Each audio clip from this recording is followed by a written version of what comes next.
هلمند کې د اداري واحدونو زیاتوالی. شاوخوا 2 کاله وړاندې د دې ولایت ګڼمېشتې او پراخې اراضۍ لرونکې سیمې باباجۍ، نهر سراج، بغني او بارمچي سیمو ولسوالیو ته د اسلامي امارت د مشرتابه په امر ارتقا کړې ده.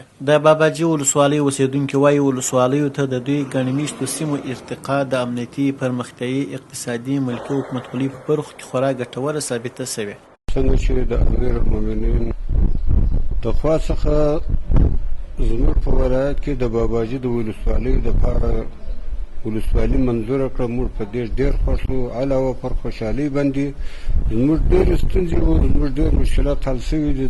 چې به یا ګریش ته تلو یا به لښکرګاه ته تلو یا به ندالي ته تلو، نو د هغه مصارف راکم شول. نه هغه خبره چې ده دلته موږ خپل د ولسوال سره شریک وو، دلته خپل د رئیس صاحب سره شریک وو، دلته چې هغه خبره لرو موږ یې دلته ورسره شریک وو. په افغانستان کې د نوو ولسوالیو منظورول د مرکزي حکومت په ځانګړي توګه د کابینې یا د اسلامي امارت د مشرتابه له لوري ترسره کیږي. د باباجي ولسوال وایي له کومه وخته چې د سیمې ولسوالۍ ته ارتقا کړې د نورو ولسوالیو په څېر خلکو ته دولتي خدمات وړاندې شوي دي. ټولې ادارې الحمدلله فعاله دي، که ولسوالي ده، که قومنداني ده، که استخبارات دي، که قضا ده، که حقوق دي، که معارف دي، که امر بالمعروف دي. یعنې په نور رسمي ولسوالۍ چې کم تشکیل هلته حضور لري، دلته هغه تشکیل حضور لري، هیڅ تفاوت نه لري. د هلمند ولایت مقام ویاند وایي تازه منظور شوي 4 ولسوالیو کې د محکمو ترڅنګ ټولې ادارې په منظم ډول فعاله دي. د اقتصاد، صنعت، تجارت او عام المنفعه پروژو په برخو کې منظم خدمات وړاندې کیږي.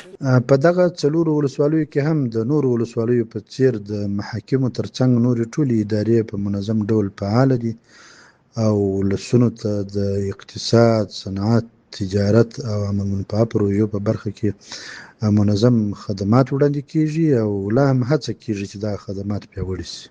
په هلمند کې د اداري واحدونو د زیاتوالي غوښتنې د تیرو 10 کلو راهیسې کېدلې، خو د خلکو د هیله او خوب اسلامي امارت په حقیقت وربدل کړ.